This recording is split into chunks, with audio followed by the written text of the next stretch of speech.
on Radio Biafra 102.1 FM. My name is Mazi Sochima Nbanali. I am from Isu local government in Olo zone of Biafra land, Olo province of Biafra land, excuse me. And it is an absolute pleasure to be with you here every morning on Radio Biafra. Here we seek to conscientize, here we seek to motivate, here we seek to entertain you. This is Sunrise and we are streaming live on Facebook. We are streaming live on Radio Biafra on Facebook. We are also streaming live on Radio Biafra Motherland on Facebook. We are also live on various apps like IPOB Community Radio and Radio Biafra. And for you to listen via these apps, all you need to do is go to your app store and download them. That is IPOB Community Radio and Radio Biafra. You can as well join us by going to our website, ipob.org. and radiobiafra.co. These two websites, the first one is for the organization, IPOB. It is ipob.org. And the second one is for this radio station, and it is radiobiafra.co. We are live on this website, so there is no reason why you cannot be part of this. We are on free-to-air satellite. We are all over. We are all over. And if you feel more comfortable to listen from YouTube, you can find us at, we have our YouTube channels where you can listen to our broadcast from. We have IPOB on YouTube. When you go to YouTube and you search for IPOB, you will be able to find our broadcast there. And then you can also search for Sochima Nbanali on YouTube, and you will be able to find some of my programs there. So once more, I welcome you to this hallowed platform this morning, afternoon, or night, depending on where you are listening to us from. If you are anywhere in Biafra land or in some parts of the zoo, all you need to do is get a transistor radio, the normal radio, go to 102.1 FM, 102.1 FM on your transistor radio, and you will be able to join us. You will be able to join us. So I greet you once more. I say good morning, good afternoon, and good evening to you all. Thank you very much for being part of this program this morning. Today is the 12th day of February, 2024, and the time now is 10 minutes past the hour of 5 in the holy and blessed land of Biafra. I welcome you, and I say thank you for waking up with us. It is not something I take for granted. The fact that you are able to be here this morning, it is not something I take for granted, and I say thank you all very much. Thank you all very much. And for us to move ahead, let us listen to this wonderful song. I love this song. Another Savior, holy, holy, holy, holy, holy, another Savior, another Savior, holy, holy, holy, holy.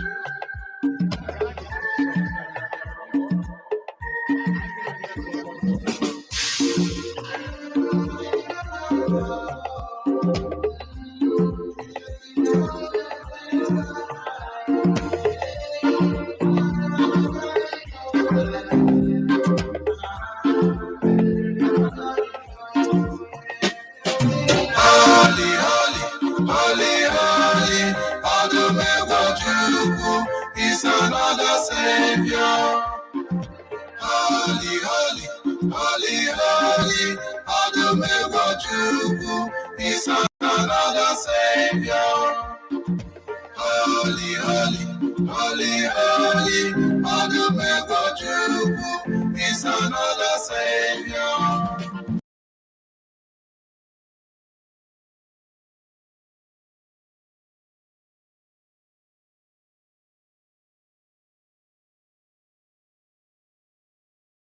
after which he was forcefully brought into Nigeria. And since then, he has been held unlawfully in the dungeon of the DSS in Abuja. You may recall that on the 20th of July 2022, the United Nations Working Group on Arbitrary Detention declared the extraordinary rendition of Mazi Nnamdi Kanu as a violation of international human rights.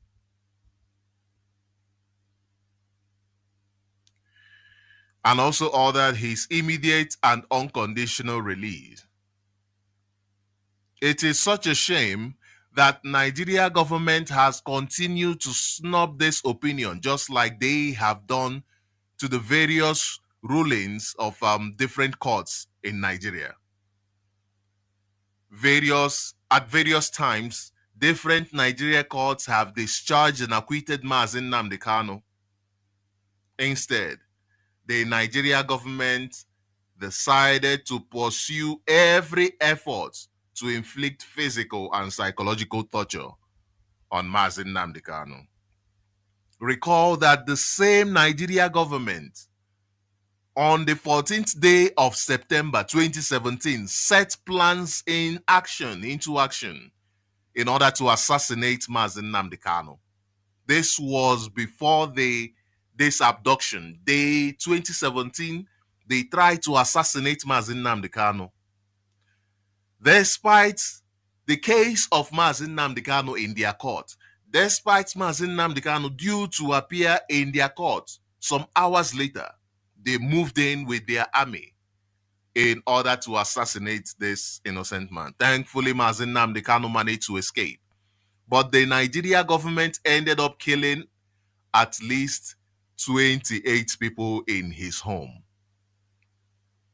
And the killing didn't end there. The Nigeria government, since then, they have been killing Biafrans without any remorse. They have been killing Biafrans without any sort of remorse.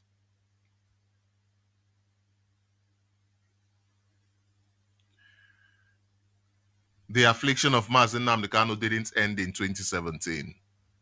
They set plans into action and also pursued him to Kenya.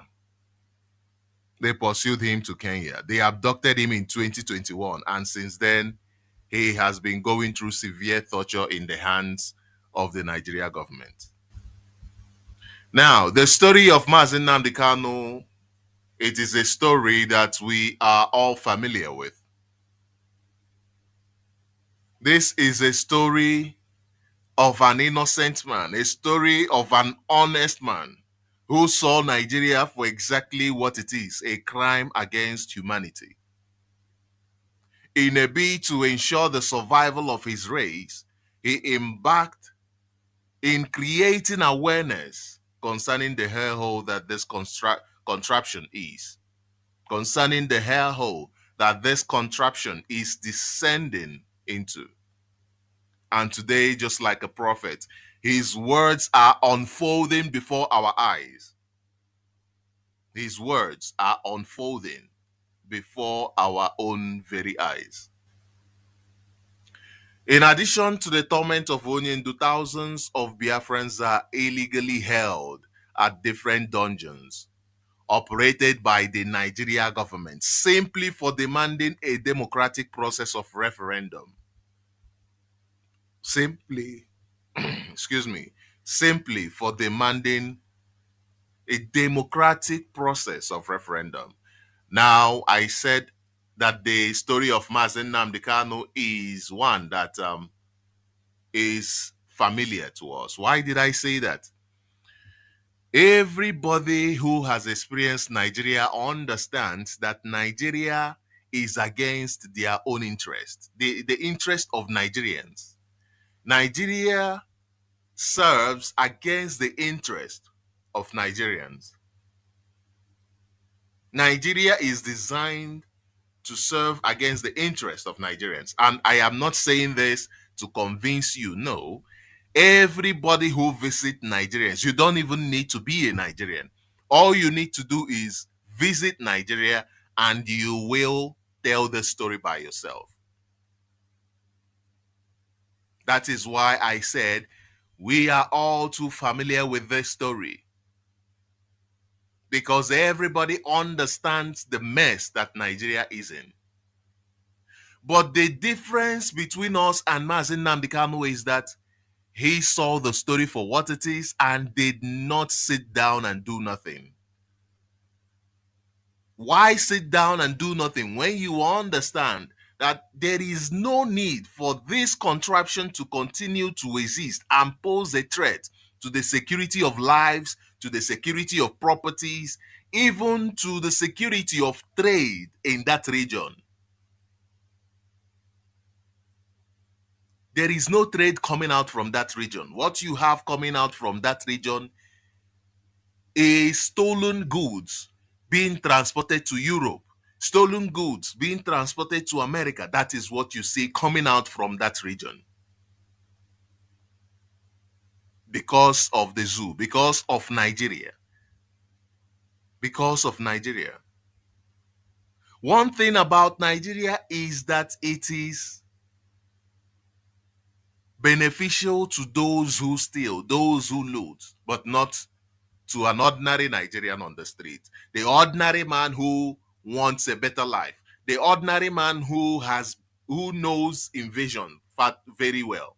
The ordinary man who knows struggles very well. The ordinary man who every day is trying to survive. Who is trying to survive every single day. Now I ask you, an ordinary Nigerian, is it not way past time that you stop trying to survive and survive? Is it not way past time that you stopped trying to survive and just survive? Just survive so that you may live life the way you are supposed to. When I say I have survived, it means that experience is gone. It means I have gone past that experience. Now it is a different experience that I am seeing. That is why I have survived it. Nigerians, I am asking you, is it not time for you to survive and for you to start creating a new reality? As long as you are in Nigeria, you cannot create any reality, because the foundation of Nigeria was not created by your ancestors or by you. The foundation of Nigeria is a colonial and imperialist formation. Excuse me, what do I mean by this? A formation that its core objective is to subjugate you and to take what belongs to you. Therefore, how then can you chart a course on that foundation? How then will you be able to chart a course on that foundation? Now, I did write on Facebook. If you are watching from Facebook, I want to say thank you for being part of this program. Thank you for joining us this morning. Anywhere you are listening to us from, I applaud you. I acknowledge you. I say thank you for being part of this gospel. This gospel must be preached. It must be preached. I said on Facebook that our conversation today will revolve around the topic that says, okay, will revolve around the topic that says you have a powerful story. Why dilute it? You have a very powerful story. Why dilute it? Why do you have to dilute your story? Your story is yours. You have a story to tell. Every Nigerian has a story to tell. Few days ago, I spoke about, just briefly, about how we tell our stories. I was listening, somebody was telling me about, I was listening to this person tell me about how a Nigerian came to this podcast. There is this guy, this South African guy, he has a huge follower on his, he has this wonderful platform. It's called MacG or something like that. MacG or something like that. So I listen to a lot of these South African guys. A lot of them who have huge followers. They also bring in politics. They also talk about things that are important in the formation and in the growth of their country. And this is why their development is thousands of years ahead of that of Nigeria. Is way, way ahead of Nigeria. Even the way they reason is different from how Nigerians reason. You see, Nigeria, when somebody has a little followership, that person becomes anti people. The person becomes pro government, straight sold out to the government. These people, they speak on issues, political issues. You find that once any of them starts making any stride, they start to try to understand what is happening around them. Not in the zoo. In the zoo, it is those who you call your celebrities that will come out there and promote elections and say to you, go and vote, and say to you, this is our time. They will give you hope. And when all hope is gone, they will disappear. They will be nowhere to be found because they have done what they are paid to do. Now, whatever you make out of it is your concern. They do not care. They do not care. So I was listening to somebody talk about that podcast and how two Nigerians were invited to such a platform. I believe the guy has over 1 million followers. Very, very popular guy. And how two Nigerians were invited to come to the program. And you know what they were talking about? They were talking about how Nigerian men are very, how Nigerian men see their women as cheap. They were talking about how Nigerians treat money, things that do not even make sense. And when the person was telling me this, I said, this is typical Nigerian story. This is typical Nigerian story. Ototoma, Ndewo. I see the greetings, Ndewo. This is typical Nigerian story. A Nigerian, should I say, behaves like somebody that is unaware of his or her story. If almost every Nigerian behaves in a way that shows that the person is unconscious to what is happening in his life or her life. A typical Nigerian is like a zombie, not like a zombie.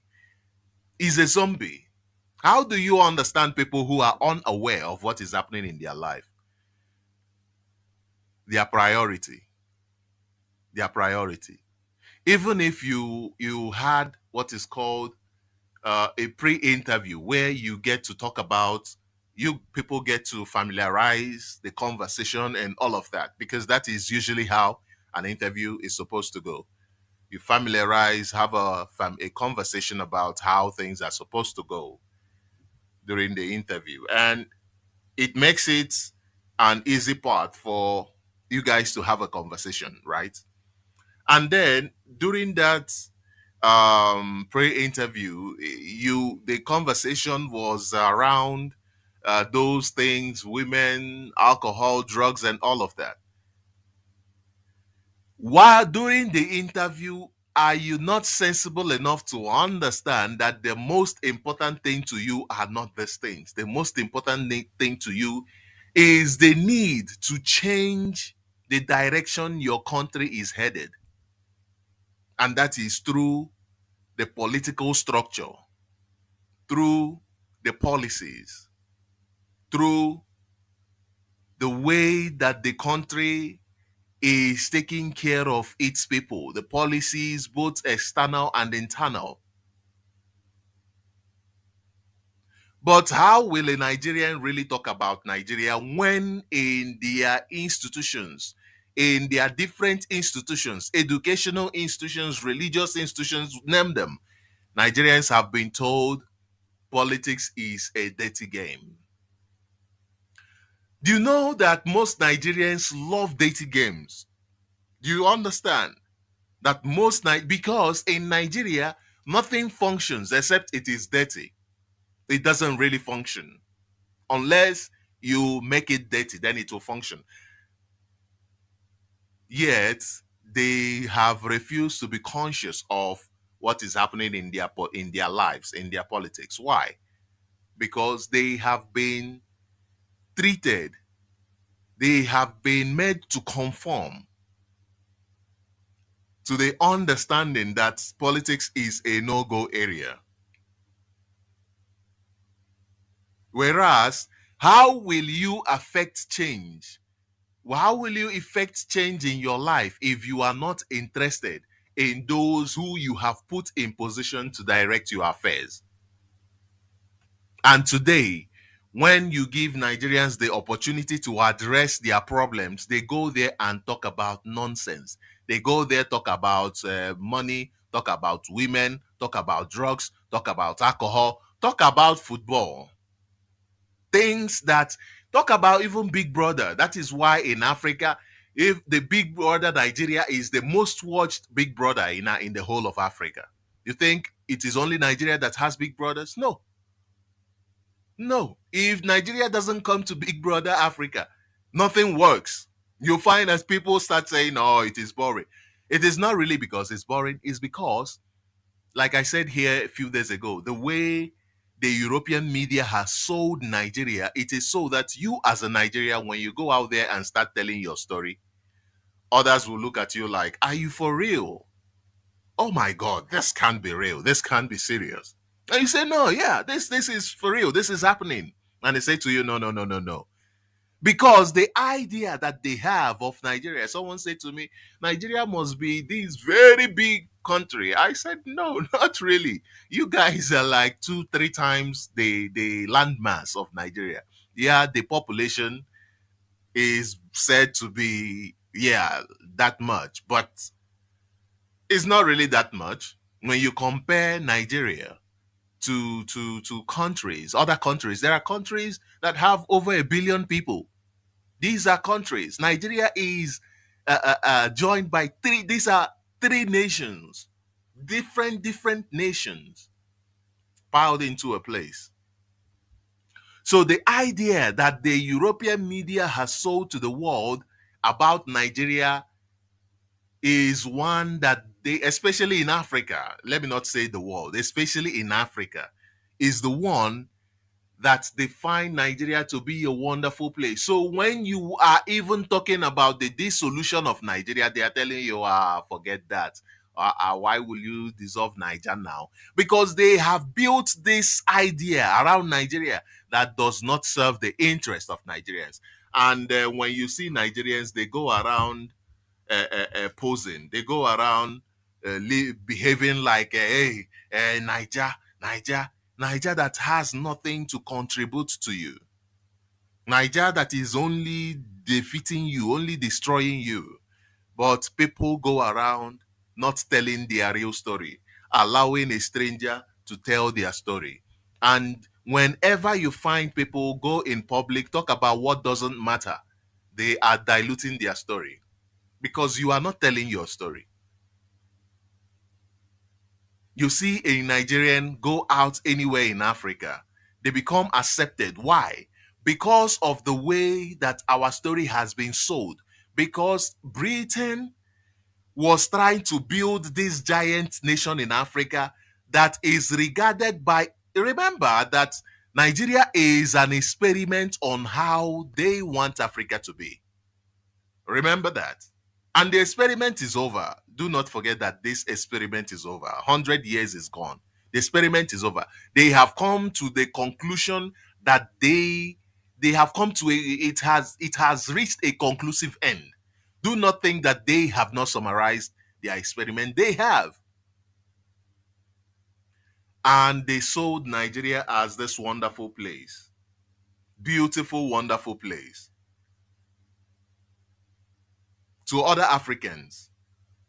So when you come out and you say you want a referendum or you want a separate entity from the zoo, people are looking at you like, how is that? I don't understand. But they, because the information they have about Nigeria is different. But it is not their problem, really. As much as the problem is yours, as long as much as there is a problem, the problem is really not much of theirs. Because it is on you, the responsibility is on you to tell your story. The responsibility is on you to tell your story. Why did you think IPOB went into the Nigerian court for 3 years now, knowing that the Nigeria court is an irresponsible court? The Nigeria court is a court where injustice is implemented, not because the Nigerian institution, all of the institutions are designed to produce its opposite. Whatever that an institution is supposed to produce, it will do the opposite. For instance, the army that is supposed to save you from external intimidation, it is doing the opposite to come and suppress you, to kill you. An army that is supposed to protect you is killing you.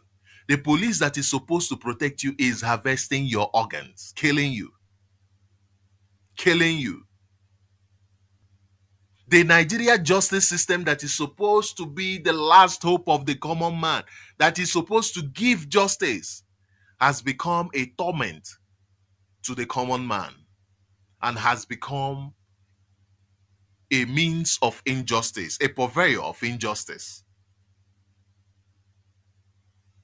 This is how the entire Nigeria system functions. Outside Nigeria is known, is seen, is known as the giant of Africa, whereas inside Nigeria, people are dying of hunger. Inside Nigeria, people are crying. Inside Nigeria, there is hopelessness. Inside Nigeria, there is madness. I was reading this post that says that people are paid 450 naira. And these are retirees. These are retirees, people who are retired, being paid 400. Let me find that news. 450 naira.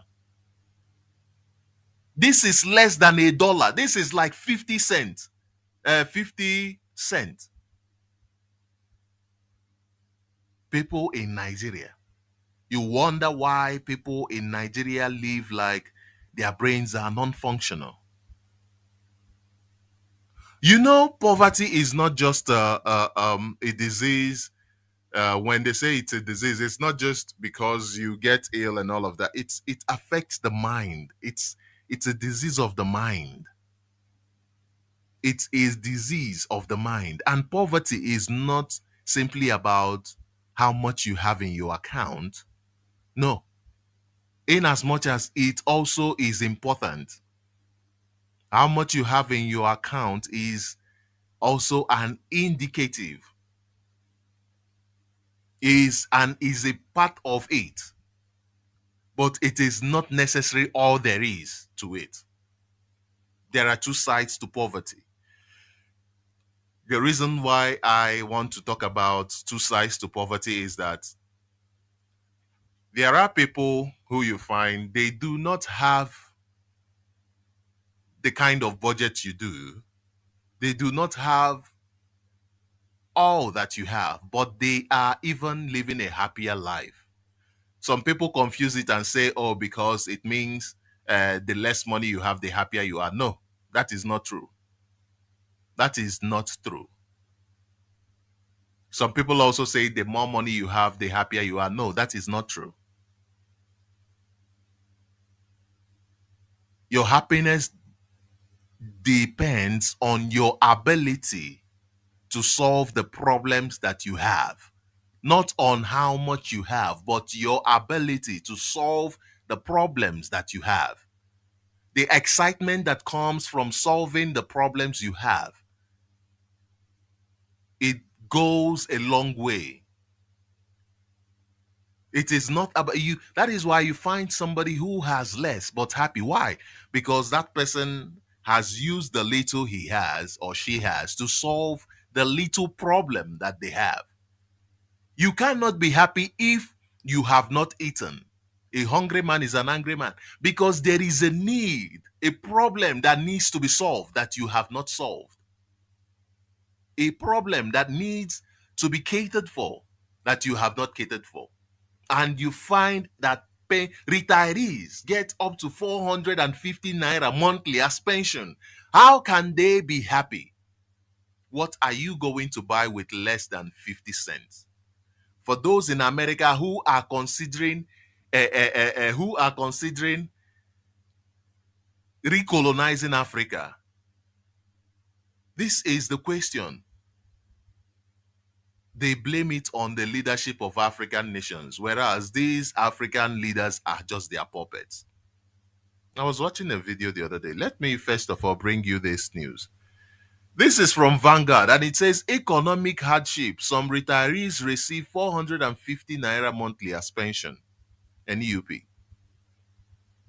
The Nigerian Union of Pensioners, NUP, says many members are dying due to hardship caused by the economic downturn. According to the union, the economic downturn has led to a high cost of living in the country. I wish we have enough time for me to explain this economic downturn, how it usually works, especially in the case of Nigeria, because we have seen this downturn happen in a space of less than 10 years. From the time of Jonathan to right now, we have seen how it happened. So it is quite easy to explain how we came to the point where we are right now.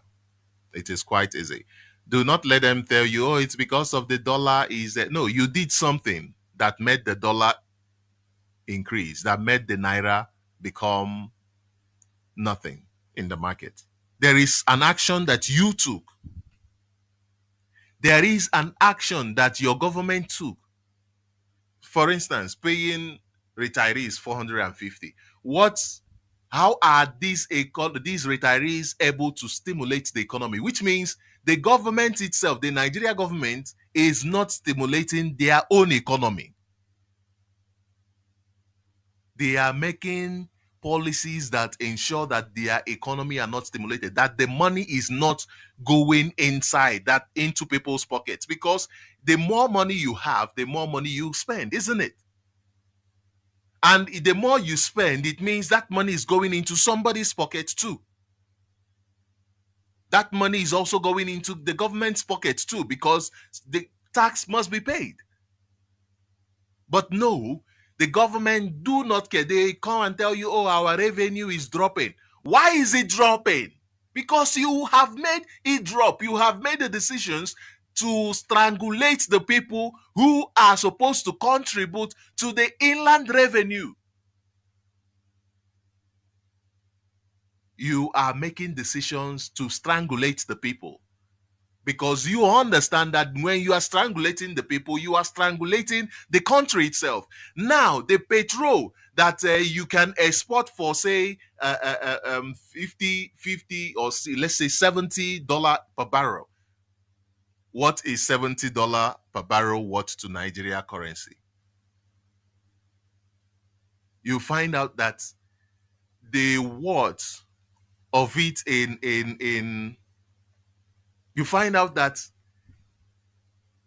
Nigeria every single day becomes very, very reliant on what they export, because they have been able to strangulate the people so much that they cannot get anything from the people. They now need to export to bring in foreign currency. And where does it go? It goes into the pockets of politicians who need to campaign for election, and they use it to campaign for election, share it to their friends, to their cronies. I was watching this video of this other man who said he was a retired PAMSEC or whatever. I played the clip some time ago, and he was complaining and saying, hey, I voted for Tinubu. Are you insane? I don't even know why such a person should even be given an audience. Are you must be in, and the crazy thing is, look at the position he occupied.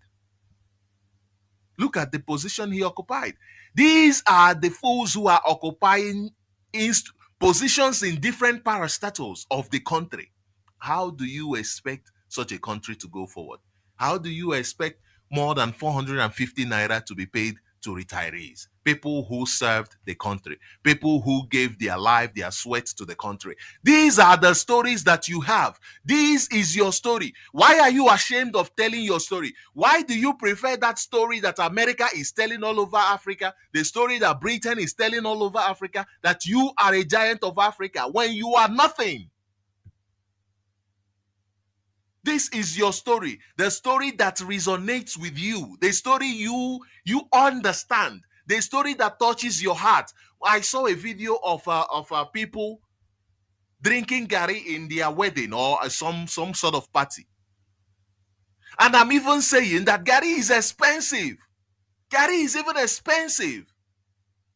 These people are even doing so much for you already. This is your story. You know, when you come there and you drink gari, you know that gari is expensive. You don't complain because this is a story that you know quite too well. You know it too well. You know the story. You know that gari is expensive. You know that the other lady was talking about how they now cook with pomo and all of that. And then at that same point, she said even the pomo is expensive. This is her story. She knows it. It resonates with her. It touches her heart. When you listen to her, you find her saying, "Oh, we will protest naked." Now that is something. Tomorrow we'll talk about that. It is a conversation for another day, because in Nigeria you are now finding this normalcy, this culture of people thinking that the worst thing they can do to their government is to protest naked. Whereas when you sit down and look at how your government is operating, you find out that this is a government that is designed to make you to look like a mad person to the world, that is designed to make you look ridiculous. And you now want to play their hand. You want to really play into their hand. Is that not madness? Why should you have to take off your clothes to make a point? Just like I saw on Mazi Sochima Nbanali's profile, some people who were being deported from Turkey, some women, about 2 of them, they took off their clothes. This is the story they know, the story of dignity, lack of dignity. Nigeria has robbed them of their dignity. They would rather die than live in Nigeria because there is no dignity in Nigeria. This is their story. Why are they not finding a more better, a suitable platform and tell their story? Why are they not finding ways to communicate these stories with their neighbors? No, they spent, I don't know how long they spent in Turkey. They could not communicate their stories with their neighbors. They could not, they were probably there claiming giant of Africa, claiming, hey, World Cup, hey, AFCON, we are this, last to qualify, and what have you. Telling stories that are not even theirs. And you know what that does? You are playing into the hands of those who are oppressing you, the hands of terrorists. Now, listen to what one of these people said. Listen, let's pay attention to what he said, because he has found out that you've played the card the way they want you to. You have allowed them to tell your story. They tell, oh, Nigeria giant, go out there and tell the real story. How people are dying in Nigeria. How people are suffering in Nigeria. When people leave Nigeria, they don't even want to talk about Nigeria. They don't even want to hear what's happening in Nigeria.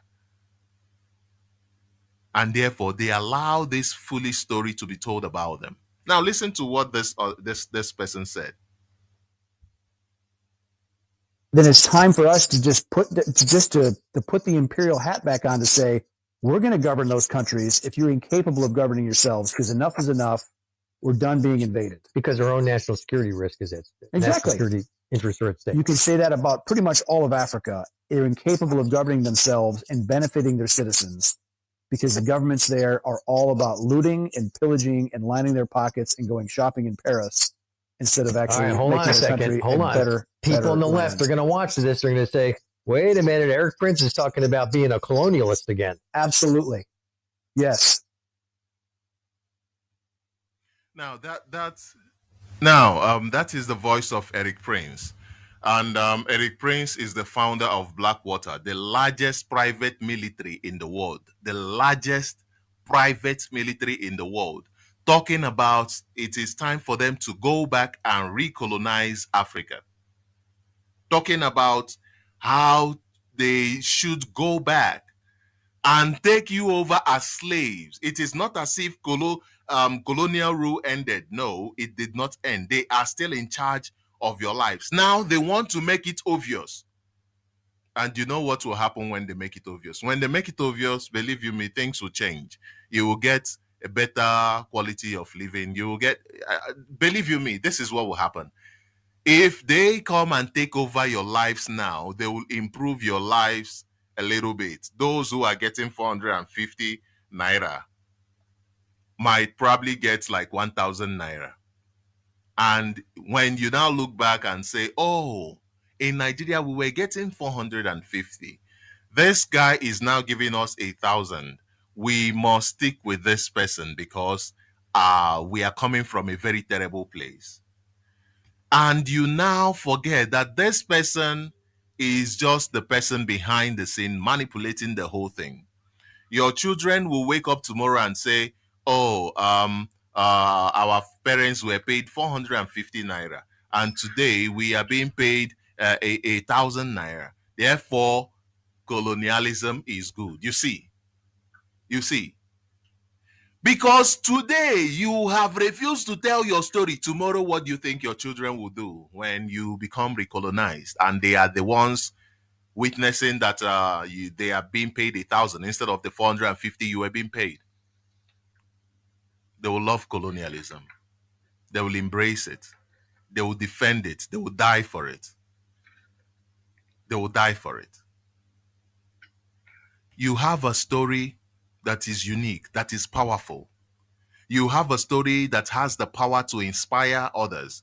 You have a story that has the power to connect with others. You have a story that is very, very powerful. Why are you diluting it? Why are you sticking to the story that is being told against you? Why alter or compromise the essence of your story? You think you need to tell this beautiful story about who you are. No, you need to be who you are. You need to be true to yourself. That is the first step in solving a problem. You need to be honest that there is actually a problem.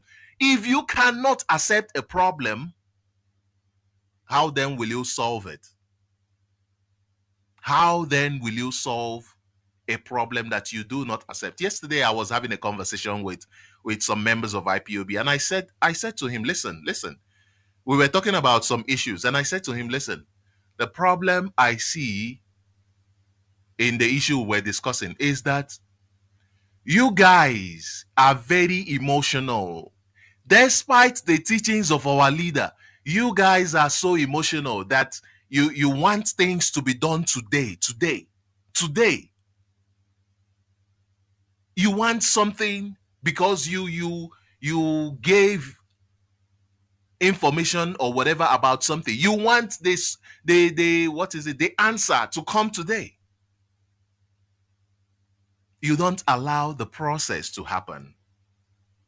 You don't do your part and leave the next part to the next person who it is his responsibility. You want to do your own part and do the next person's part. And this is a problem in Nigeria today. I have talked about chaos. This is one of the consequences of chaos. When you create a chaotic environment, people no longer know which direction to go to. Somebody was saying, oh, I'm confused. Oh, and the other people now are saying, we were confused. We were confused. You become confused when you have not accepted your story. When you accept your story, you look at things from different angles because, hey, this is my story. This is my story. Chaos cannot move you because you understand your position. You understand where you are. Now tell your story the way it is, without compromise, without any sentimentality, without even putting a date on when you want the solution to come. Just tell your story and leave it out there. Tell your story, leave it out there. Go another place, tell it and leave it out there. You know why you must? You know why you must? You have a very powerful voice. Very, very, very powerful. You have been told that your voice doesn't matter. Nobody is hearing you. The world is silent. But what then that discourages you from speaking. Why should it discourage you from speaking? You know, this is the process that slave masters, this like the colonizers, they shut your mouth and say to you, do not speak until you are spoken to, which means when you are spoken to, what you're doing is you are responding, which means they have determined the path on which you must speak. They have determined what you will say.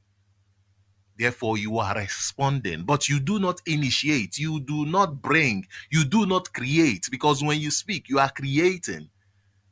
And today, they have managed to cage your powerful voice. And now you believe that what you say doesn't matter. But I want to tell you this morning that your voice is powerful and that what you say matters. I will introduce you quickly to I will introduce our comrade right now very soon.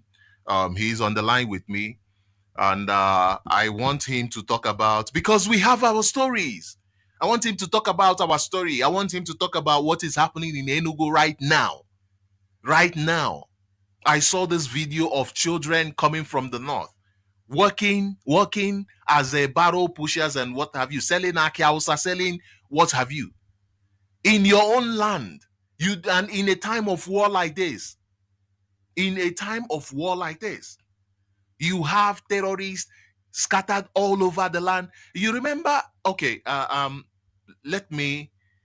Okay. No, let me not play this clip. There's this clip of where the man that was killed by the same people, the same zoo government, said that during the lockdown they were bringing logistics, and he said that they are in the south. They are in the rainforest of the south. Where do you think that is? And today you see them, even their children who have been taught on how to get information, they are there, scattered all over. They are men, they are adults. Because even these children have people that they submit to. They are there. We need to also tell our stories. Mazi Ndewo, and welcome to Radio Biafra. Are you hearing me? Please unmute yourself and yes. Please, you are live on Radio Biafra. Do introduce yourself and go ahead with the information you want to relay to us. Ndewo. Good morning to you, Mazi Sochima. Good morning. Good morning. Please go ahead. Thank you so much. Greetings to you. Good morning, my fellow brothers and sisters, Biafrans. Chukwu Kikabiama is our strength. And we must continue to say the truth, because the truth can only set us free. My name is Ugo, and I'm calling from the blessed land of Biafra. Mazi, you see, you just mentioned so many things, which before I will go to the right thing I really want to talk about, I think I have to touch that. Number one, please, the people that was killed when the zoo planned to kill our leader, Mazi Kanu, and they fell, is more than 28 people. Let me give you this fact. If you ask the coordinators of IPOB, both unit and zonal coordinators all over the whole world, more especially in our land, say how many people died at the shock of the disappearance of our leader, Mazi Kanu, then you will get the answer. Because in your if you are listening to my voice, They do say that anything that stop a walk is a walk. As of that time, so many people die as a result of that thing that happened. Yes, the people that was killed in the house of our leader, you may count them 29, let's say 28. But I want to tell you that people died after that because the love of this Savior that was sent to us, we losing it so quickly is something that we will not welcome. Some elderly people, some elders, okay, let me say this. 2014, when they had the first remembrance of fallen hero in CKC, Aba. There was an old man, he's a veteran. This man, I continue to remember his statement. See, if I use my eyes and see this man that is saying all these things in radio, I will know that Chukwu Kikabiama have answered our prayer because we suffered a lot at the time of Ojukwu in the hands of the evil Nigerian government, and we continue to suffer. If I see this man that is saying this thing, I will know that God, Chukwu Abiama, our God, have sent a savior to us. Many people did not believe that our leader is real. Many people did not believe our leader, Mazi Kanu, is a man of truth. But they were convinced when he appeared, showing the whole world that he made politics, just like others, you know. So this man, when this man noticed that our leader arrived, that is one of the reasons why our leader ran away. He ran from the church. He moved, he disappeared from that Catholic church. You do say it. That is because of the love that the people have. People were happy to see him coming to that place.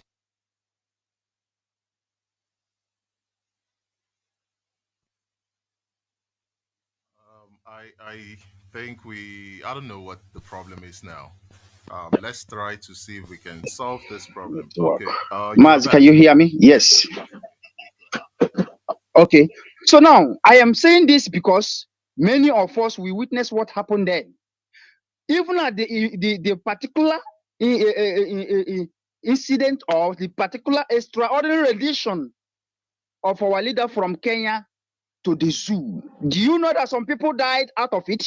Maybe many of us were not aware. But coordinators, the intelligent coordinators who do check their zonal unit members will tell you this. A member give up by saying, it's an old man, he died. The wife told me this when I was given information how the husband gave up.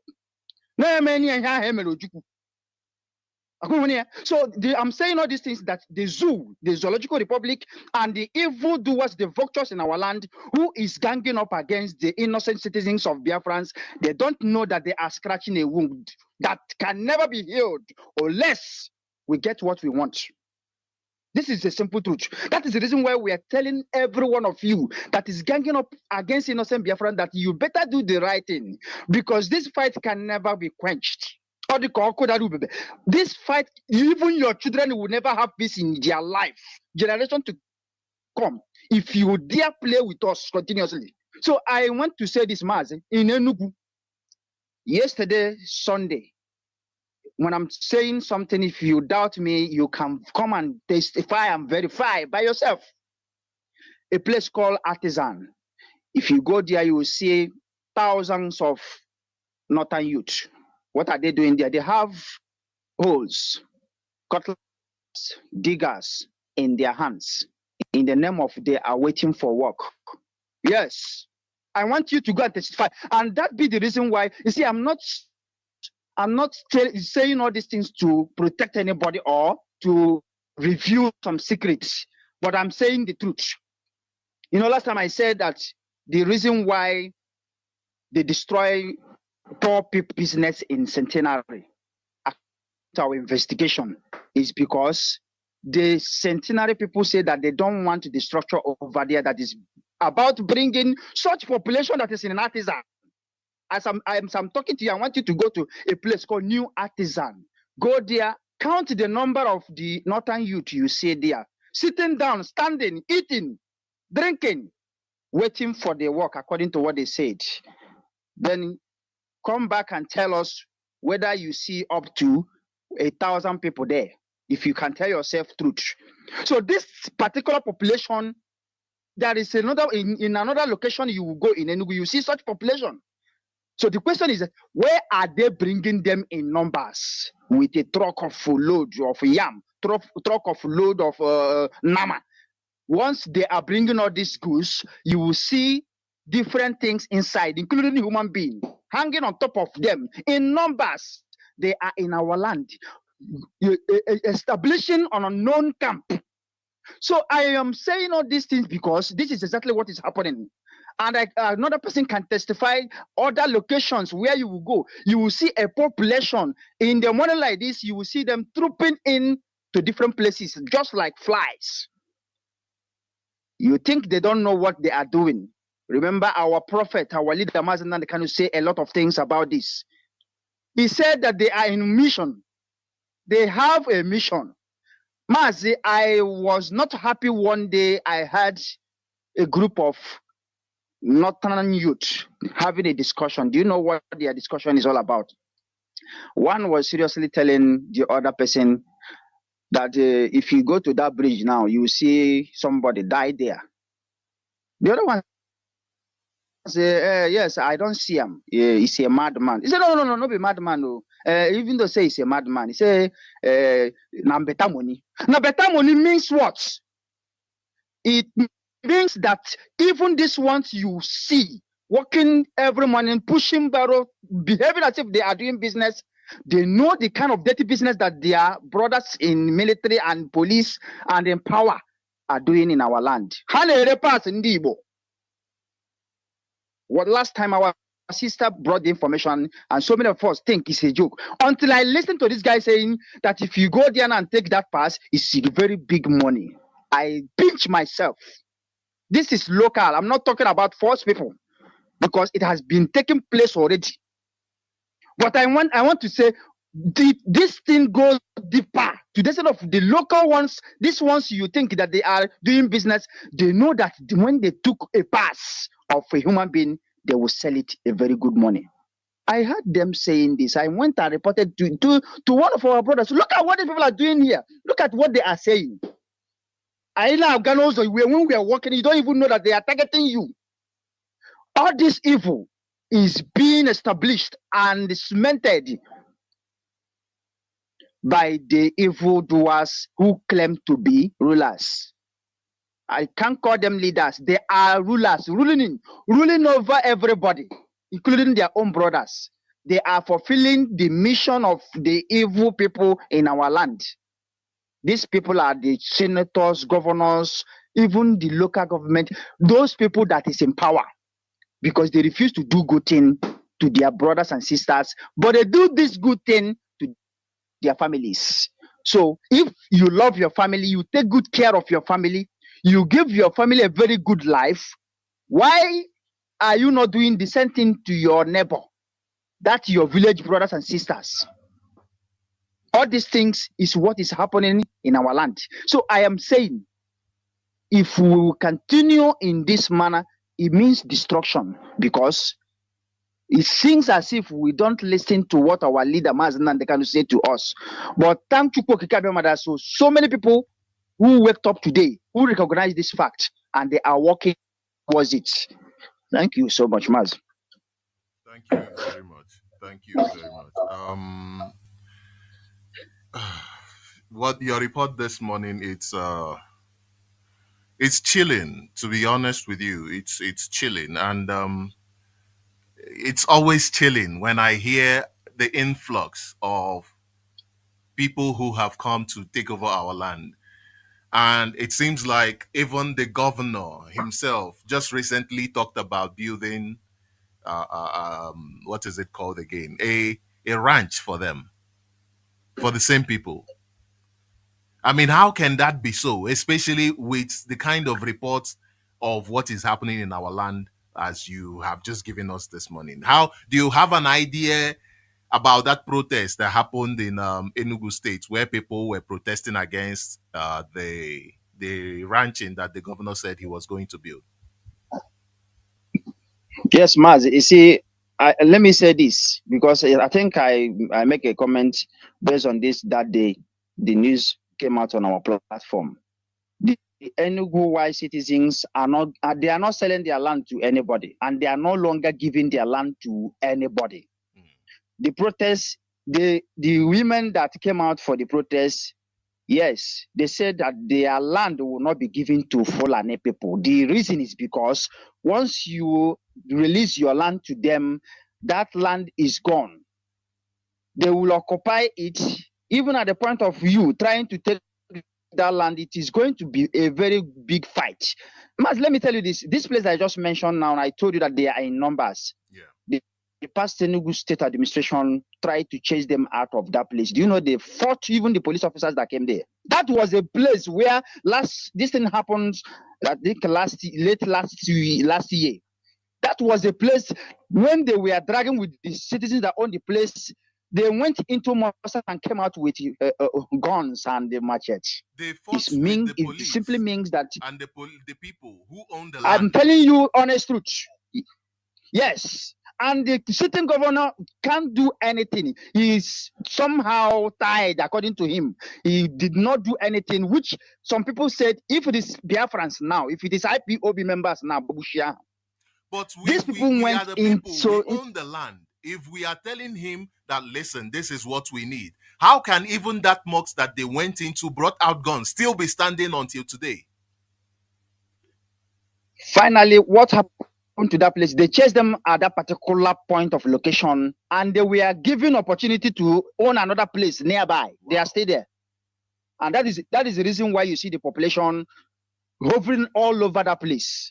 As I'm talking, if you want me to give you the direction, if you don't know the direction, I say new artisan. Can you go there and see the number of the northern youth that is there? What happened there? What happened there? If they are not in mission. So that particular place you see, they drag it, they fight. When the owners of the land really want to take it, it is a very big fight that makes everybody to run away.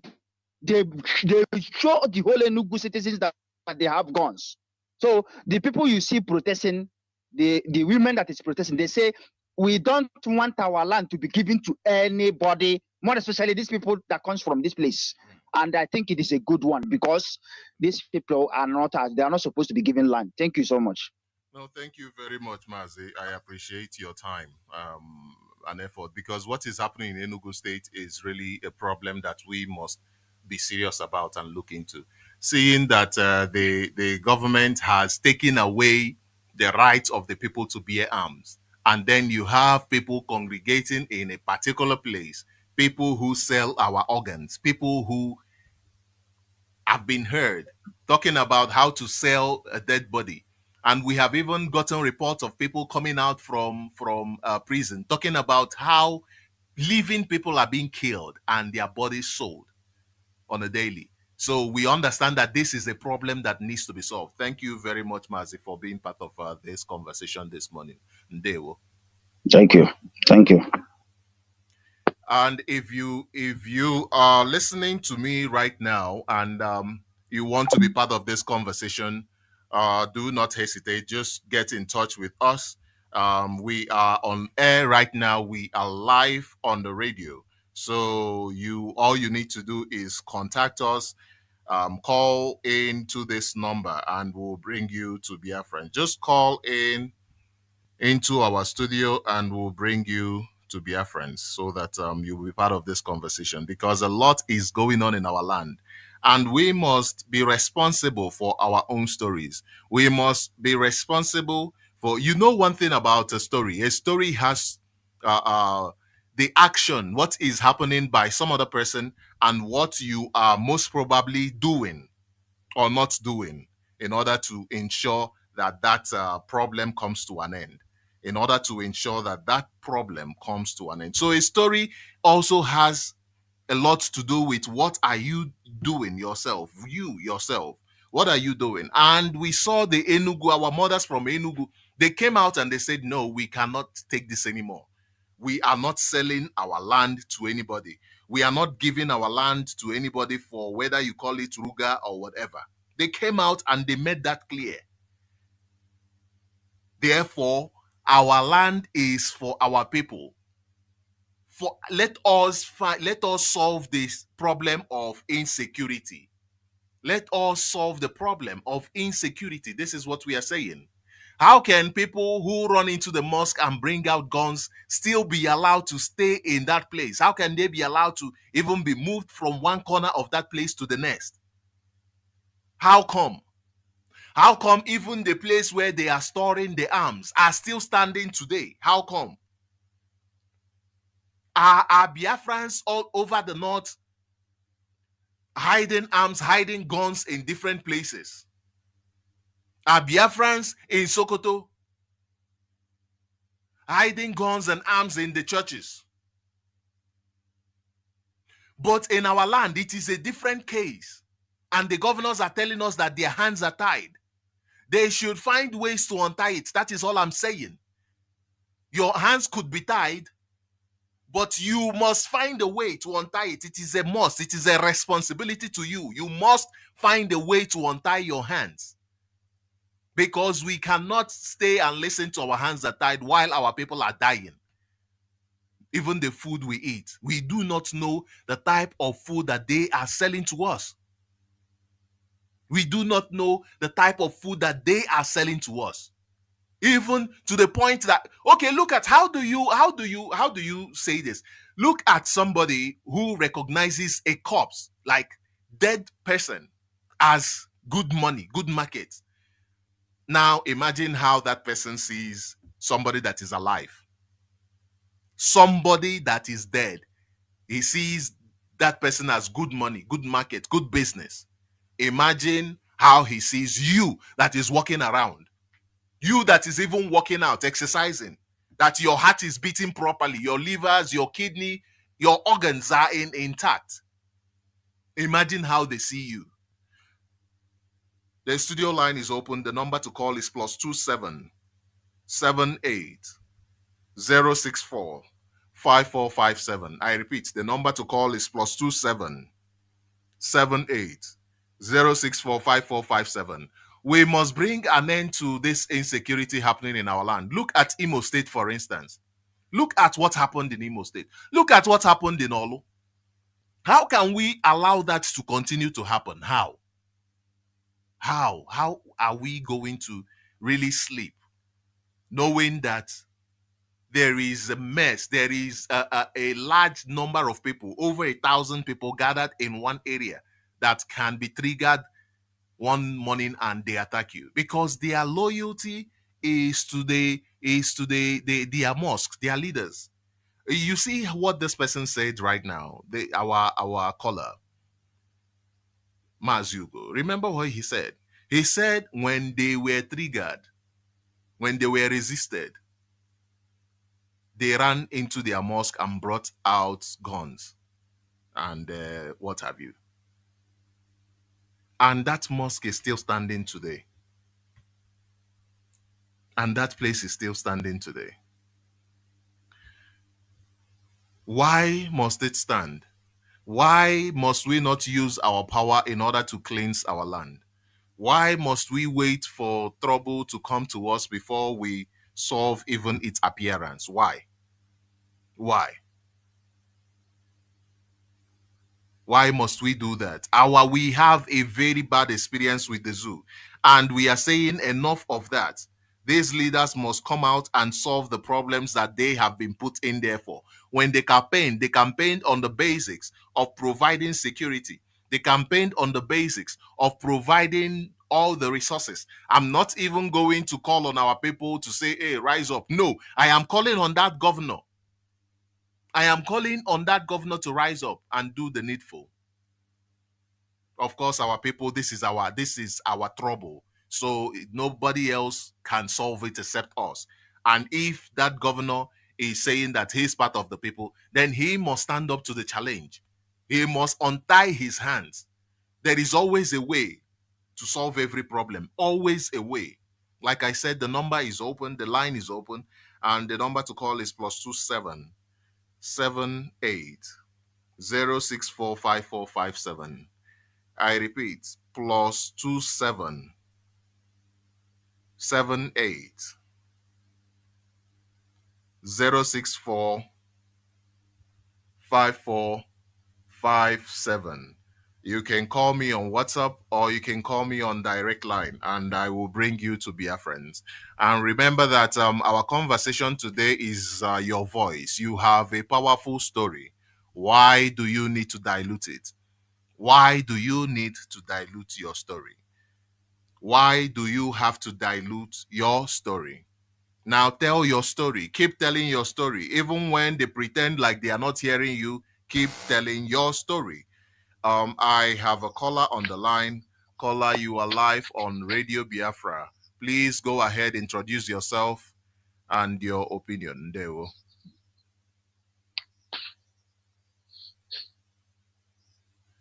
Caller, can you hear me? Hello, caller. Hello, Mazi. Can you hear me? Okay. I think the caller wasn't able to hear me properly. So yes, you have a powerful story, and do not let anybody to tell your story for you. Don't let anybody tell your story for you. Caller, you are live on Radio Biafra. Please introduce yourself and go ahead with your opinion.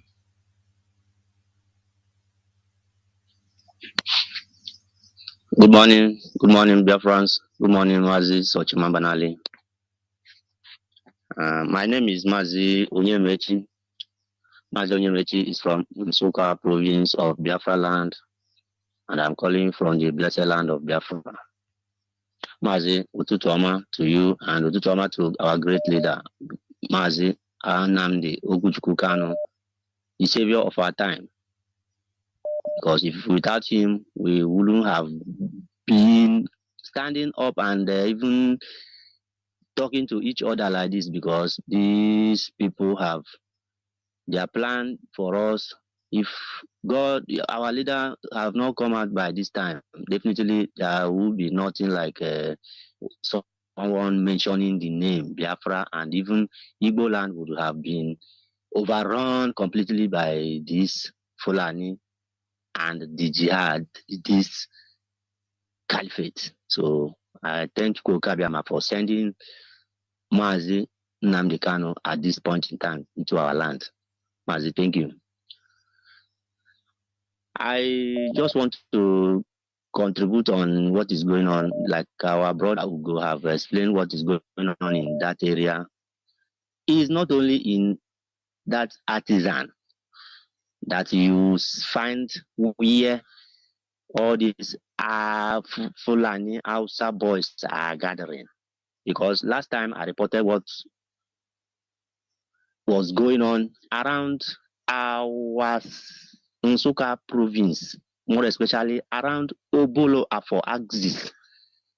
So, but like what he reported that all those people that are looking for works, standing on the road, gathering for a kind of a job seekers, in our dialect. So, if you come to Ibagwa Aka, there is one big mosque that they built for them there during the time of Ifani Ugwany. That mosque, if you come to that place, definitely as you are standing there, you will not even know that you are not in the northern part of the zoo, because the way that place is, even this thing they used to wash their legs, wash their self if they want to go to pray, even the way they are calling for prayers with every hour of their prayer, even the way they are behaving around that area, you find out that Ibagwaka alone, that Ibagwaka I'm calling it 123 Ibagwaga, because the way that place is, there is no way if our people not come out, more especially in Suka area, gather and come out and give this place a very condition that these people will a kind of to know that they are not in their land. If you see what is going on there, you will know that these people have taken up Ibagwa as a whole. And you not even like as you are saying, to chase them away. Those people that one you say they are artisans, to chase them away from the land or to reclaim your land which you gave them is not even easy, because it's not gonna be easy unless another force, another powerful force with the land indigenous come out and give them the condition that the way they should live. If not, they will not even know that that place is. They will be giving you stories that land they have been living there for years. That is their land. So that is what is going on. That's around that Ibagwa area. Okay, and the last time I promised that I will be sending you some pictures and videos of the young boys that we are selling that are selling things around some schools in Obolo axis. Some schools around Obola for axis. That on Friday I managed to squeeze out some time and go to one school, and as I don't know if you have opened it in your WhatsApp. I've sent you some videos of that. Just a clip, because this thing is not something that I have not gotten somebody that will. This is a very we are into a kind of serious job that it's not everybody that you call on to come and hold some cameras for you or whatever, because you don't know who is who. So that is why I was able to just use myself and clip some short videos and send it to you on your WhatsApp. So that place, the population in that school, when I got there, the school have dismissed. That's why I couldn't get the real population of people that are gathering in front of that school gate and be selling things and be buying things from those boys. But if you take a close look at the picture the video I sent to you, and look at those two boys that were tying akausa for those selling it to those students, and one woman that was carrying a baby, you will see that those boys, they are not up to 12 years or so. They are like in our main looking. If they are up to 12 or 14, 13, you will see that those boys, they are not up to 15 years. Okay, but my question is, how will those boys at that age be selling things in school hour? Okay, look at those two. There's a picture, a video of those two small children, girls that were buying things from them. Okay, those ones, the age are in school, but the young boys, the outside young boys that they are not up to 15 years, are not in school. They are selling akausa. So in time to come, you find out that those young Hausa boys will not even know anything about education. You will find out that their life will all end in that line of petty trading. Then, so that whatever their imam or whatever tell them in their mosque, you find out that that is what they were gonna do. So there is not that like in a country, in every country, everybody is free to.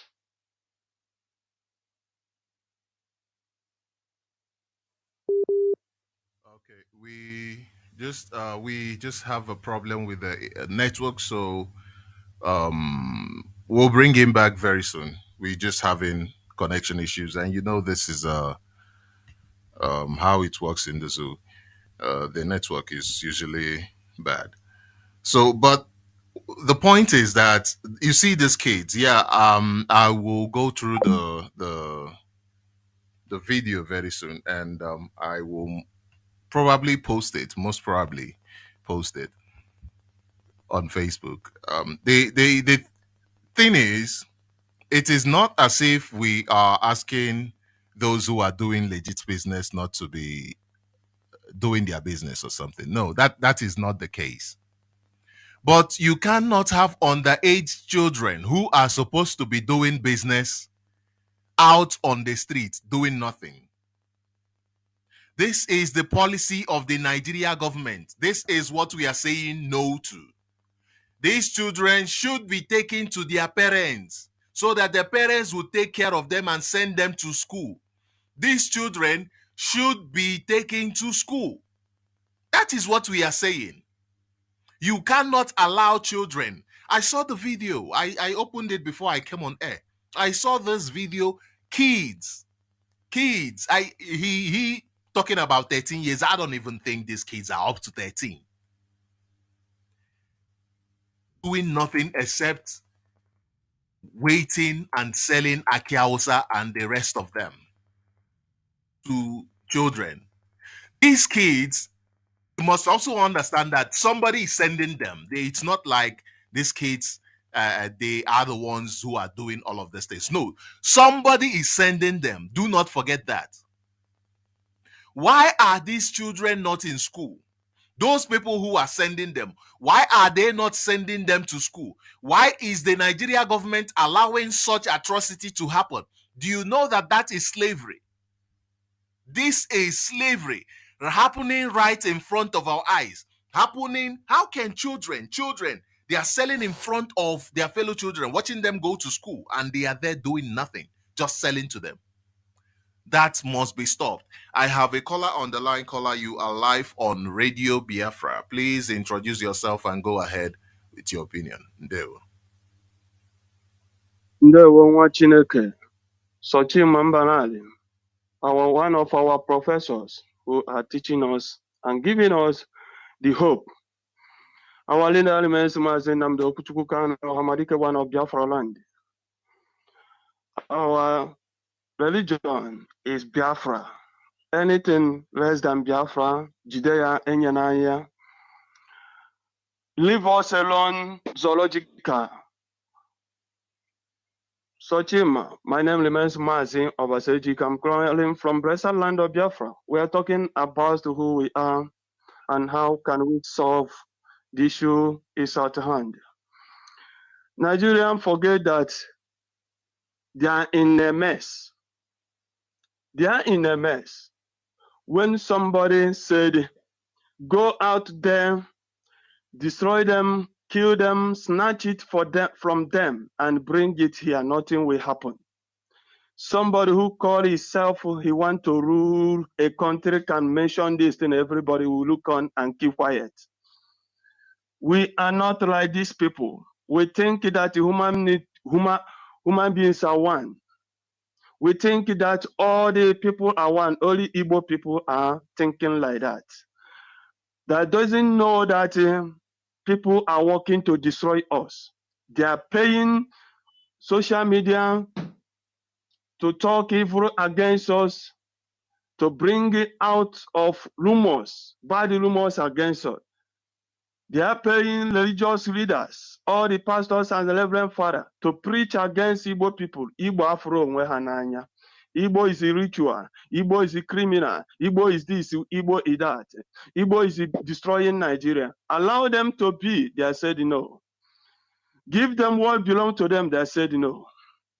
And the people come and tell us that their hands are tied. Who tied your hand? Is it not human being like you? Are you not eating? Does God did not created you with your brain, with your hand, with your mouth to speak out? Why are you come and tell us that your hand is tied? Tie what? Who tied it? Great Biafrans, where what we are asking is, where is our reader? Where is Mazi Nnamdi Kanu? Where is a truthful Igbo man? A really Igbo man who said no to evil, who speak the truth the way it is. Where is it? Who put him there? Who gang up against innocent man? Answer yourself. Why these people are against the truth? Because they want to bring Ashabab, because nobody can speak again. Since the rendition of our leader Mazi Nnamdi Kanu, have you seen people speaking out? Have you seen all these pastors who are talking, pleading, telling him to go and work with Nigeria so that we can build a good nation? Have you seen them talking again? Have you seen people who are interviewing him again, talking about Biafra anymore? Biafra onye ọbụla mụrụ anya, they are fighting against us through all angles. These small boys, these people are bringing inside Biafra land, this one is more dangerous. Because I don't see the reason why we can be related with people who will born children and throw it to another man, throw it to another one to take care of. All of them scatter of everywhere in our land. And the people look at it and think this is normal. This is normal. No. What make us look like this? Is it what we are eating? Is it what they are supplying to us? Is it what wherever they go and sow that, and let us go there and bring it out and free ourselves. I want our people to be free, because there is somebody who said, yes, Biafra one piece, but what we said, if a problem must come, let it come in our time, our own time, so that we can settle it, our people, so that our children can be free and moving like other children in the whole world. Look at us. Nothing, hung out over the place. Who made us to look like this? Is it God or is it Satan? No, it's a human being. And no human being, we can say enough is enough. They gang up and kidnap our leader. Kill many people in their compound. Kill everybody. Imprison us. Throw away us. All the way these people treating us. Ask yourself, what have we done to these people? You say you don't want us. We have the problem. Allow us to be, so that the whole world will see us. How you think that we are the problem of the zoological, and the people who are abroad thinking that, but my brother, I just the mercy for those who are not living present here, because if you are coming, you did not know your left and right. When then they are chop straight, they will chop you straight. So wherever you are, what you should do to us now is stand up, demand that your land must be free. These people are fighting us all over Ango, everywhere, paying evils to destroy us. So, great Biafrans, enough is enough.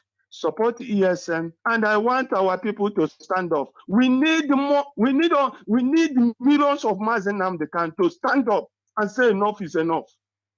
We cannot continue eating there's something while you are dying. Why the same people are? How can somebody who hate you give you food you eat? How? And you are eating it. Our leadership tell us to forget. Let us stop eating this Fulani cow. That did not respond. That did not respond. And you look at us today. So everybody must to swallow whatever you eat, whatever. We need to sacrifice many things. We need to boycott unboycottable to free ourselves from these people. We can never continue like this. Enough is enough. Support USN. Train yourself hard. Stay away from evil. Don't allow evil to enter your really holy body. Because we are whiter than snow. We don't see evil and keep quiet. We must say no to. As far as our hands are clean, we are going to be free. Mazudo derege.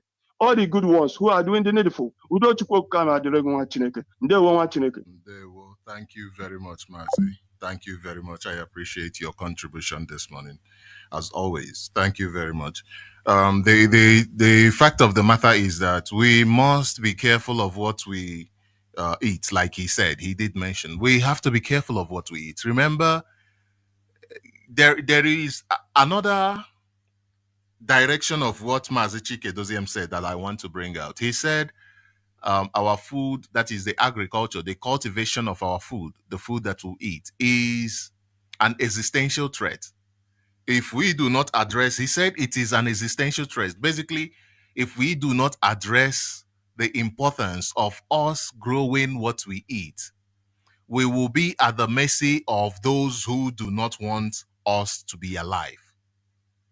I am just trying to, what should I say? I'm just trying to put what he said in this is not the exact word he said, but like I said, he said the issue of agriculture, the issue of food is an existential threat. When he was calling for our people to go into animal husbandry, go into agriculture, and the rest of them, go into agriculture. It is an existential threat because your enemy should not be giving you what you are eating. We must teach our children even these things. They must know this in their schools. I remember when I was in primary school, and they would say to us, don't take anything from strangers. Right from nursery school, they taught us not to take anything from strangers. And so we lived in that way. Why? Because this is what our parents taught us. You as a parent, what are you teaching your children? That those who are trying to kill them will love them to the point where they are selling them good food. Is that what you are teaching them? Or are you teaching them that it is okay for them to go into their classrooms and learn, whereas these other kids from the north are selling in front of their schools? They must say, you know what, we don't want to buy from you. You are a child. You are not supposed to be selling. Let them have this kind of, I love kids that are very, should I say, intelligent. It is how you train children. You watch on Facebook, you see these children asking their parents questions, even themselves speaking like adults. Why? Because of the kind of information their parents have been able to pass on to them. You tell them, no, these children are not supposed to sell to you. They are supposed to be in school with you. Do not buy from children like yourself. Tell them to go home. Let their parents fix them in schools. Let them be part of their schools. Let them go to their homes and study. How much is the international organization sending to the northern part of Nigeria? They send money for education purpose to the northern part of Nigeria.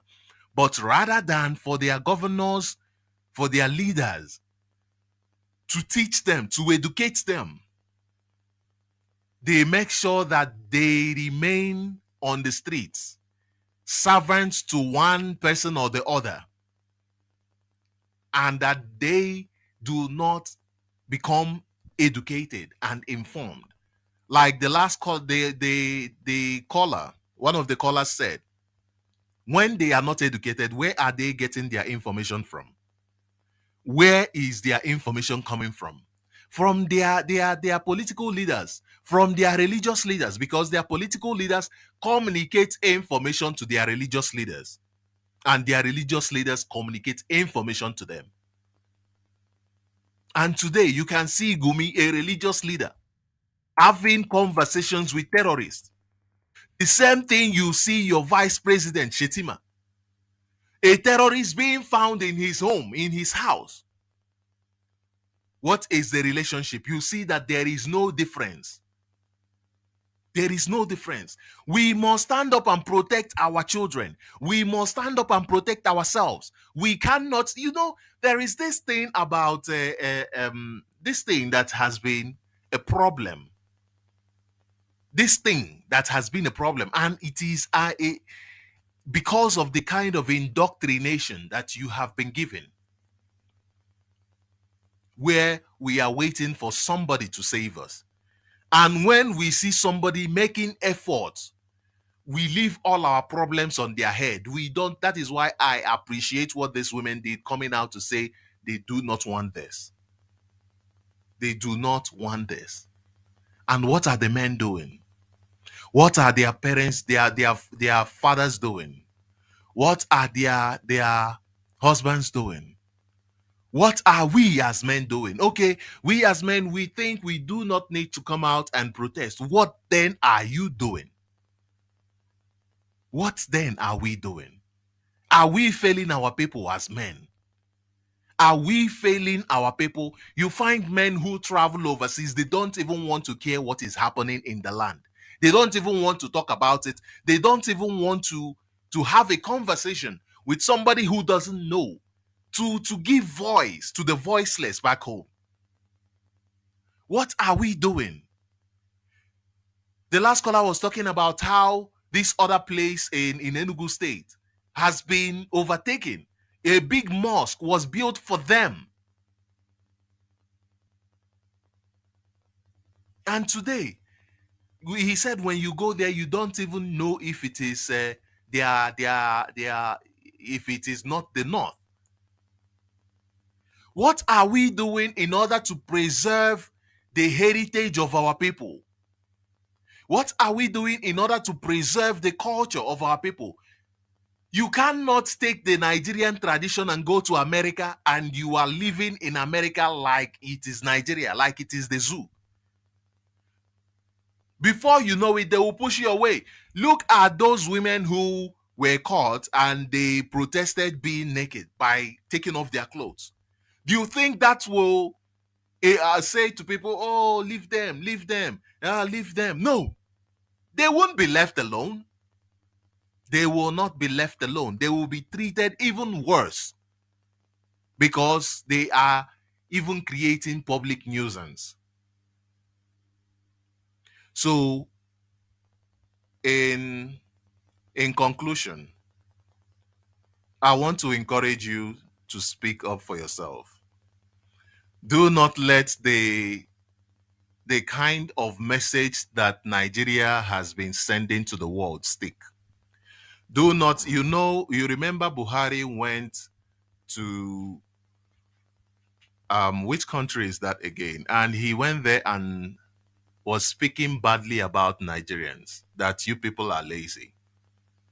And at a point, they even tried to push bad narratives on Biafrans, that Biafrans are the ones damaging the country. But ask them, who is the one who is in charge of their prisons? It's the government.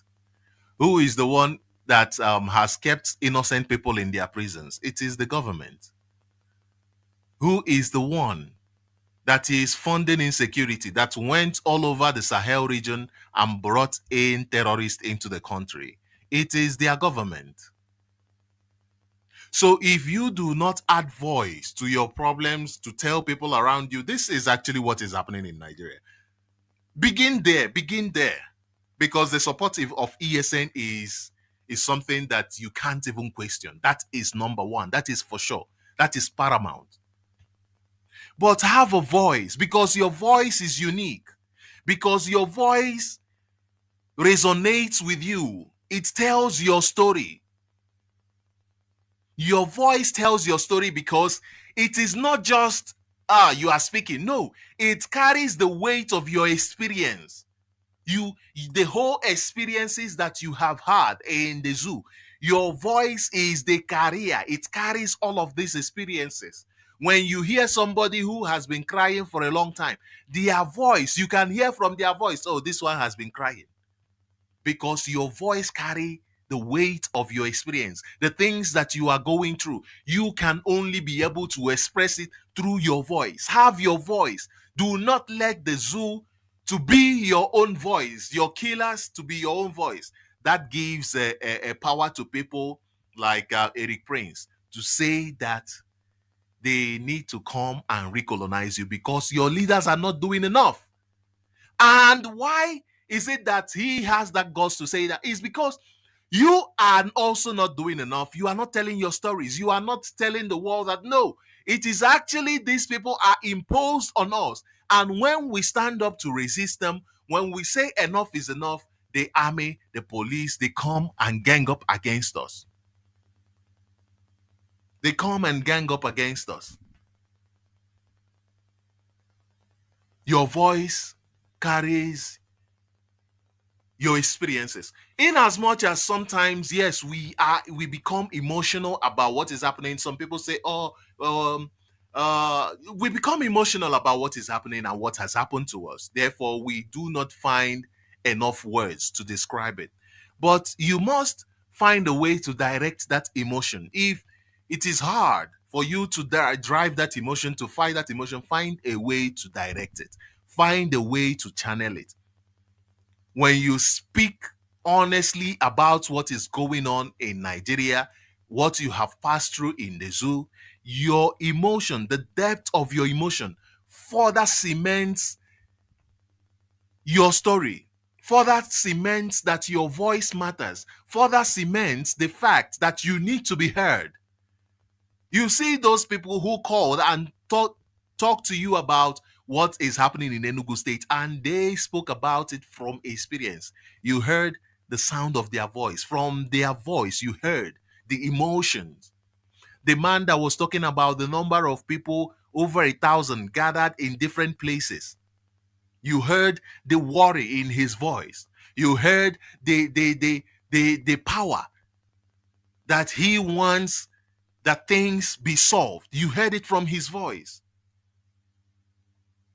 Your voice is an expression of exactly what is happening, your experiences. It is important that in every opportunity, every place we find ourselves, we must be able to tell our stories.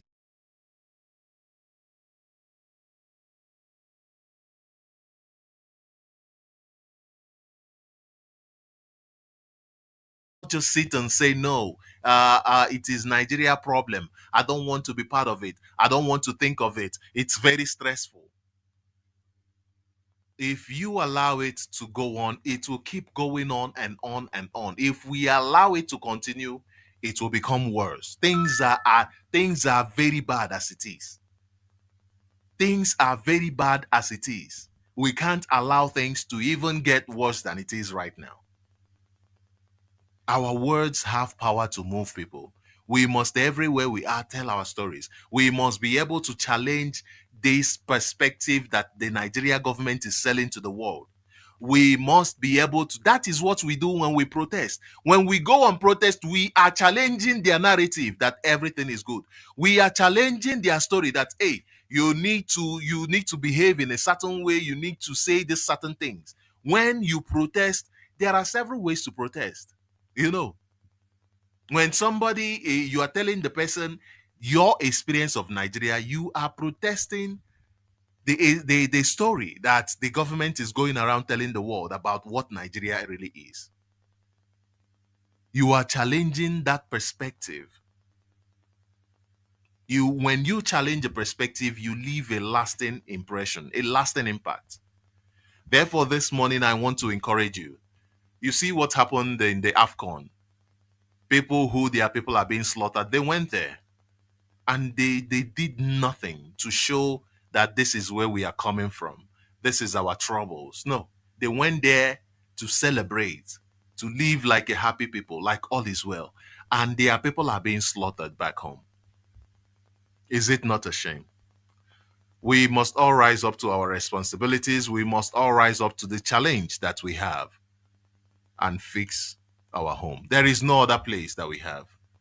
There is no other place that we have. At the end of the day, home is home. Thank you all very much for being part of this wonderful program today. I thank you all for being part of it and for sharing it. Take care of yourself and do have a wonderful day. Do remember that your voice is your power. Do not let anybody take your power away from you. Do not let anybody take away your power from you. It is your power. Thank you very much and do have a wonderful, wonderful day. Ndewo.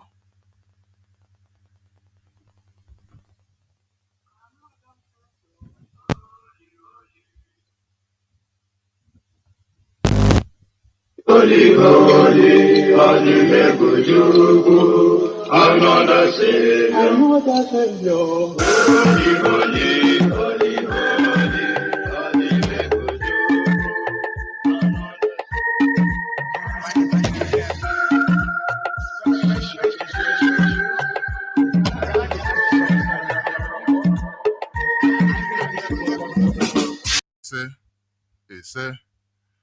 Good morning to you, great Biafrans. Good morning to you, all lover of freedom that are tuned in right now. Hello, thank you for joining us this morning, afternoon, and night, depending on where you are joining us from. Welcome to Sunrise on Radio Biafra 102.1 FM. My name is Mazi Sochima Nbanali. I am from Isu local government in Olo zone of Biafra land, Olo province of Biafra land, excuse me. And it is an absolute pleasure to be with you here every morning on Radio Biafra. Here we seek to conscientize, here we seek to motivate, here we seek to entertain you. This is Sunrise and we are streaming live on Facebook. We are streaming live on Radio Biafra on Facebook. We are also streaming live on Radio Biafra Motherland on Facebook. We are also live on various apps like IPOB Community Radio and Radio Biafra. And for you to listen via these apps, all you need to do is go to your app store and download them. That is IPOB Community Radio and Radio Biafra. You can as well join us by going to our website, ipob.org and radiobiafra.co. These two websites, the first one is for the organization, IPOB. It is ipob.org. And the second one is for this radio station, and it is radiobiafra.co. We are live on this website, so there is no reason why you cannot be part of this. We are on free-to-air satellite. We are all over. We are all over. And if you feel more comfortable to listen from YouTube, you can find us at, we have our YouTube channels where you can listen to our broadcast from. We have IPOB on YouTube. When you go to YouTube and you search for IPOB, you will be able to find our broadcast there. And then you can also search for Sochima Nbanali on YouTube, and you will be able to find some of my programs there. So once more, I welcome you to this hallowed platform this morning, afternoon, or night, depending on where you are listening to us from. If you are anywhere in Biafra land or in some parts of the zoo, all you need to do is get a transistor radio, the normal radio, go to 102.1 FM, 102.1 FM on your transistor radio, and you will be able to join us. You will be able to join us. So I greet you once more. I say good morning, good afternoon, and good evening to you all. Thank you very much for being part of this program this morning. Today is the 12th day of February, 2024, and the time now is 10 minutes past the hour of 5 in the holy and blessed land of Biafra. I welcome you and I say thank you for waking up with us. It is not something I take for granted. The fact that you are able to be here this morning, it is not something I take for granted, and I say thank you all very much. Thank you all very much. And for us to move ahead, let us listen to this wonderful song. I love this song. Another Savior, holy, holy, holy, holy, holy,